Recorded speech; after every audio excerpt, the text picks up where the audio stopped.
All right, Culture Matters podcast. Here is 30 Days of Thought, page 26, number 10, exponential growth. Here's my quote. Growth itself is not a linear process.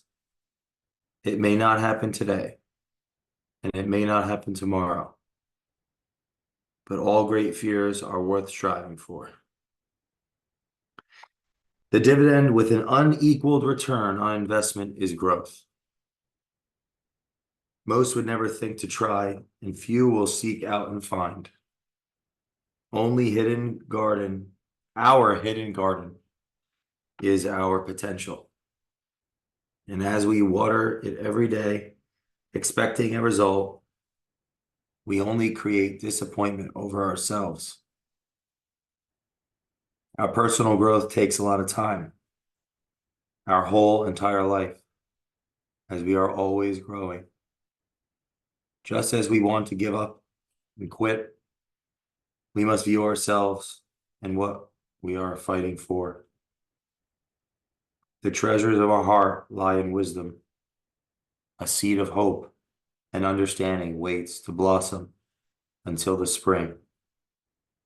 Growth itself is not a linear process. It may not happen today, and it may not happen tomorrow, but all great fears are worth striving for. A leader who is willing to persist through adversity will mount his fate and come out the other side of growth. But now the leader encompasses growth. The leader has a purpose, and the leader has a purpose, and his growth is exponential. It'd be good if I could read today. Yeah, that last sentence, the leader has a purpose, and his growth is exponential. His, her, what have you, your growth is exponential.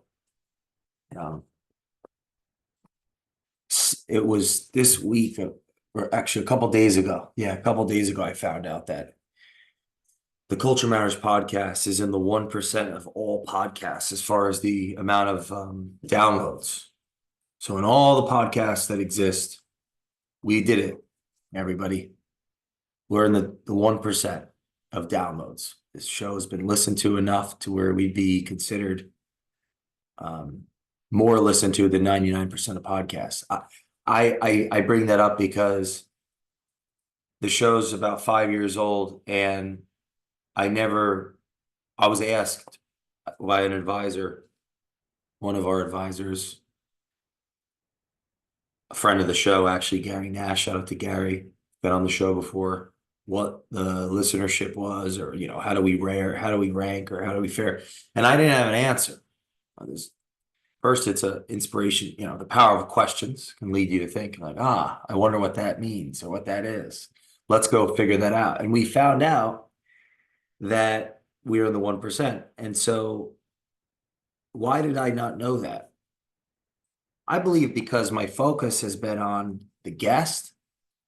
My focus has been on evolving. My focus has been on the relationships between myself and the guest that you get to participate in.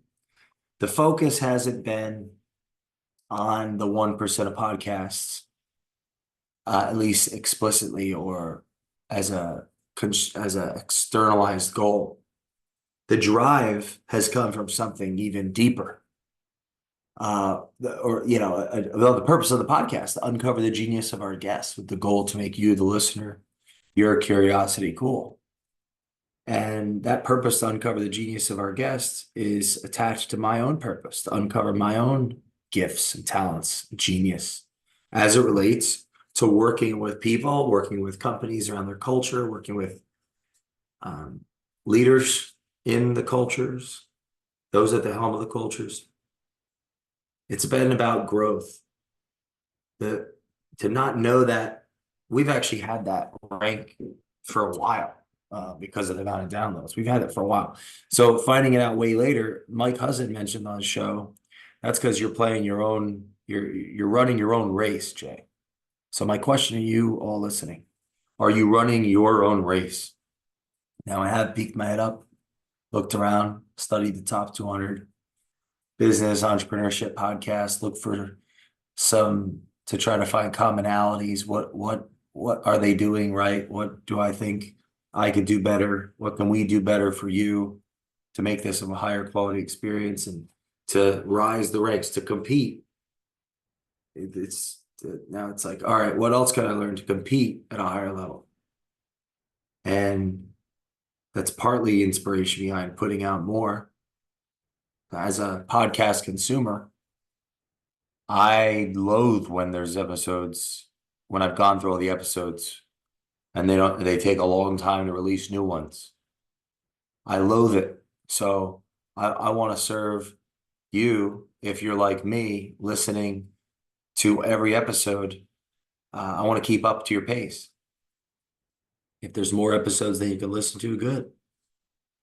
I want to satiate the person like me who's going to listen to every episode, who's going to want to listen to every day or multiple times a day.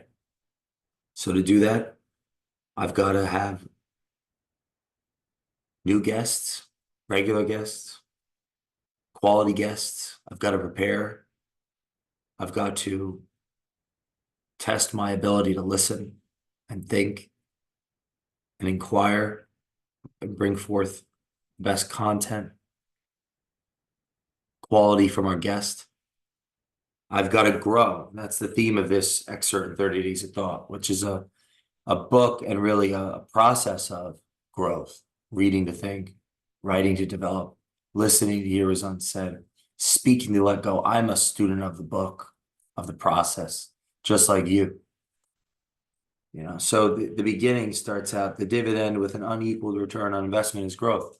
There is so much meaning, it's like I'm putting myself together, back together. Humpty Dumpty is putting himself back together with the help of our client partners, with the help of you, the listeners, with the help of the imminent dead, as Munger would say, these no longer with us, Hegel and Popper and Sartre and Montaigne and Nietzsche and Kierkegaard and Arendt and Zizek and McGee and Camus and Thoreau and Emerson and Jung and Panksepp and Peterson and Rand and Dostoevsky and Cervantes and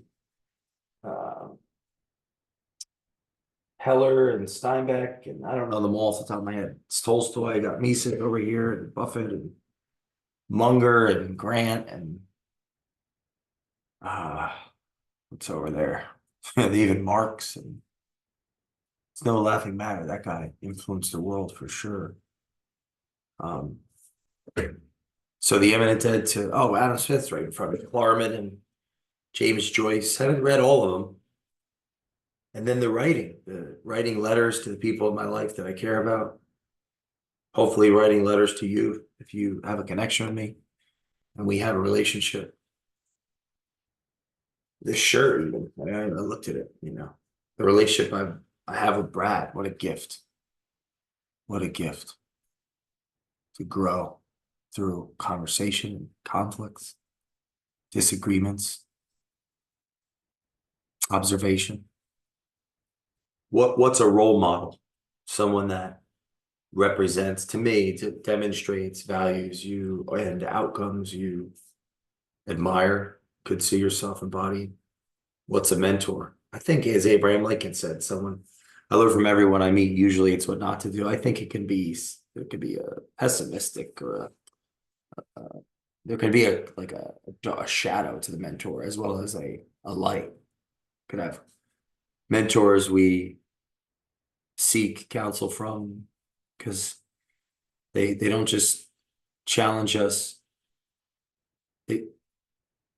Well, it's funny, I'm getting caught up on this because there's antagonistic mentors and protagonistic mentors, and I think there's value in both. I'd say the mentor that you wouldn't consider a role model can still be a mentor. They can teach you what not to do. Mentor could also teach you what to do and fit that role model. You envy or aspire to their life. Envy, a little deconstructive. I don't think you want to envy. right? It's a envy is could be a byproduct of admiration without action. You inspire to someone's life, style, success, outcome, success, how they live their life, role model, mentor can fit that as well as someone that you can learn from. They know a lot. They can conceive a lot. They think well that you wouldn't trade places with them. They're missing something. Mentors, role models, coaches, the guide. If they embody the underlying behaviorism of a coach, they're Socratic, they're inquiring, they're somewhere between a psychologist, a psychotherapist, a Socratic teacher. They know how to listen, ask questions. They're not just an authority based on what they've succeeded in or what power they have. Then frankly, they may not need any success in that realm. It's like their utility is the entrepreneurial therapist without the designation. The advisors, that could be someone on retainer to give feedback, to be a non-yes person, as the person in power is surrounded by more and more people that may be afraid out of love or fear to say what they think. The consultants come in and observe and deconstruct and analyze and provide information and insight, potentially to work inside on projects. There's so many ways to grow, so many people to bring to the table. I have this, I've been called different names by different people: coach, advisor, mentor, role model, and I've been called worse: imperfect. I think that's important to talk about. I wouldn't want to hold that back. Been called great and I've been called worse. And I don't think it's good I don't know how it helps me get better to be too attached to what's been bad that I've done or been accused of or seen as well as what I've been affirmed of and celebrated for. But this idea of growth, I have some thoughts, reading, writing, helping, serving, and being served, not in a kingly way or queenly way, but being open to feedback and help and hiring people and inspiring them with actions that they're seeing our dedication, those that work with Culture Matters, them seeing our dedication, our commitment to this idea, this commitment to this podcast, commitment to our company as a firm, partner with businesses. The thing with growth is it's like the show, not 15% of our listeners came in within the last 90 days of this recording. So think about that. 90 days, and let's say it's 4.5 years, so that's 16, 18 quarters. 18 goes into 100, 5.18 to 50, 50th. 5 times, and then 50th, which is 2%. Yeah, 5.2 is that? Something like that. So about 5%, because it's a quarter. 5%, and give or take, is of time. 15% of the listeners are coming that one little quarter. 90 days is a quarter a year. We've been at this. If it's a year and a half, that's 18 quarters, because there's 4 of them in a year. So there's 4 years. 4 times 4 is 16, and then a half a year. It's less than 5 years, 4.5 years. So 18, 1/18 of the time, 15%, which is obviously showing an exponential curve, because 15% is 15 goes into 100. 7 point something times, because 7 times 15 is 105, so 6.6. Yeah, because 6 times 15 is 90, and then 15 goes in is 0.6. So 6.6 is the percentage. So there's a discrepancy between the 6.6 and the 15. 15% of the listeners I'm just thinking all this off the top of my head, so bear with me here. 15% of the listeners are in 5% of the time. That's a